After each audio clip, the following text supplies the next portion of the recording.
이야기는 여자가 봤을 때 별로인 남자를 이야기해보도록 하겠습니다. 첫 번째로 자기 말이 다 맞는 사람입니다. 팩트를 보여줘도 인정을 안 하는 것까지 포함이에요. 그냥 단순히 여자분께서 감정적인 이야기라든지 뭐 감성적으로 접근을 해서 왜 이거 이해 못해줘 이런 게 아니라 정말 사실 있는 그대로 말을 했는데 그거를 믿지 않는 사람. 내가 배운 건 아닌데? 그거 검색이 잘못된 거야. 그러니까 끝까지 자신이 틀렸다라는 사실 자체를 받아들이지 못하고 인정하지 못하는 사람이에요. 어떤 말을 하다가 용어가 하나 나왔어. 근데 그 용어의 뜻을 나는 이렇게 알고 있어서 이렇게 썼는데 그 상대방이 거기서 그런 말 하면 어떡해? 그거 단어 틀렸어. 이렇게 얘기를 한 거야. 여기서 아니야? 내가 잘못 알았나? 이래서 검색을 해봤어. 검색을 했는데 내가 맞은 거야. 검색하니까 이렇게 나오는데 했더니 그거 검색이 잘못된 거다. 그거 왜 지금 검색해보냐? 너 내가 틀렸다는 거 그렇게 보여주고 싶냐? 부터 해서 자기가 잘못한 사실을 지적하거나 말을 하게 됐을 때 너는 꼭 그런 식으로 하고 싶냐고 갑자기 인신공격을 하는 거죠. 자기가 잘못을 했다라는 걸 인정하고 싶지 않아서 남을 공격하게 된다거나 아니면 말을 피하게 된다거나 이런 경우들이 있습니다. 제 친구가 그래요. 사전적 용어까지 찾아줘도 아니래. 두 번째입니다. 다른 사람 깔보면서 자신을 높이려는 사람이에요. 근데 이거는 남을 깎아야만 자기가 사는 사람이 있어요. 이제 보통은 본인이 자존감이 굉장히 낮은 사람이라 자기가 자존감이 낮다라는 걸 남에게 보여지기 싫고 들키기 싫어서 그런 행동을 하는 거거든요. 예를 들어서 이렇게 소개팅을 나갔어요. 소개팅에 나갔는데 이 남자가 다른 남자분을 보고 혹은 다른 여성분을 보고 비교를 하는 거야. 거기서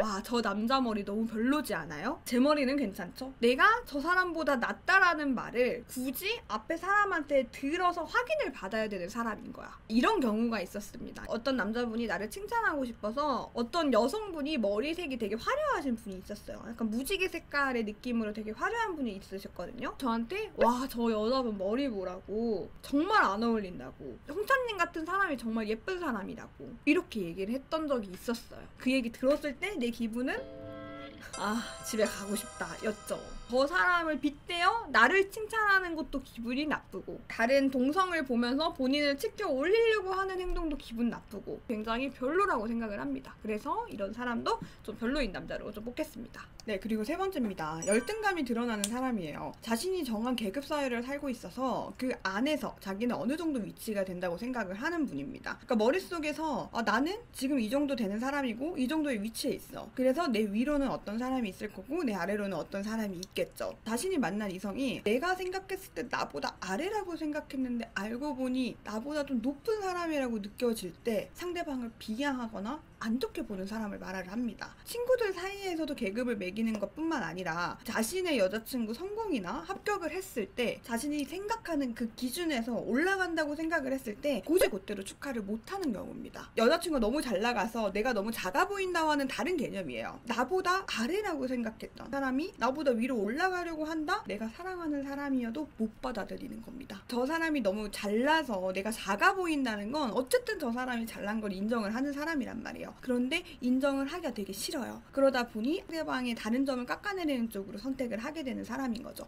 적어도 드러내지 않으면 우리는 몰라요. 이거를 드러내는 사람은 저는 좀 피했으면 좋겠다는 생각을 합니다. 이러신 분들 같은 경우에는 오히려 자신보다 되게 못나거나 혹은 내가 약점을 알고 있거나 이런 사람들을 되게 선호합니다. 나를 우러러볼 수 있게. 그래야 내가 가지고 있는 열등감이 보이지 않으니까요. 자, 마지막이에요. 감정 공유를 먼저 하기보다는 스킨십이나 섹스부터 하고 싶어 하는 것 같은 사람. 거기에만 안 달라 있는 것 같고 거기에만 초점이 있는 것 같은 사람이에요. 그냥 사람들과 대화를 할 때 여자를 만나는 이유가 그것만이라고 이야기하는 뉘앙스를 풍기는 사람들이 있어요. 이거는 단순히 뭐 연애나 이런 걸 떠나서 그냥 친구들 사이에서도 마찬가지예요. 이제 같이 감정을 공유하고 재밌는 거를 경험하고 같이 추억을 쌓아가고에 대한 감정이 아니라 오로지 야, 그거 하는 거 결국 자려고 하는 거야. 걔가 이런 거 찡찡거리는 거 받아주기 싫은데 근데 찡찡거리는 거 받아줘야 자잖아 라고 생각을 하시는 분들이 있어요. 기본적으로 감정이 바탕이 되어야 그 이후에 섹스를 즐겁게 하든 즐겁지 않게 하든 그걸로 싸우든 뭘 하든 할 텐데 애초에 모든 감정의 공유 과정이 결론은 섹스하려고 그러는 거잖아. 그렇게만 생각하는 사람. 그렇게 되면은 아무래도 여자분들이 하는 행동을 이해하지 못하지. 왜 이렇게까지 대화를 하고 싶어 하고 어떤 걸 하고 싶어 하는지에 대한 그거를 이해를 못합니다. 결론적으로 도달하는 거는 이제 쾌락밖에 없는 거죠. 모든 사람과의 사람 관계는 일단은 소통이 좀 필요해요. 내가 몸의 쾌락도 당연히 중요하지만 몸의 쾌락이 진짜 극으로 달았을 때는 감정이 됐을 때야.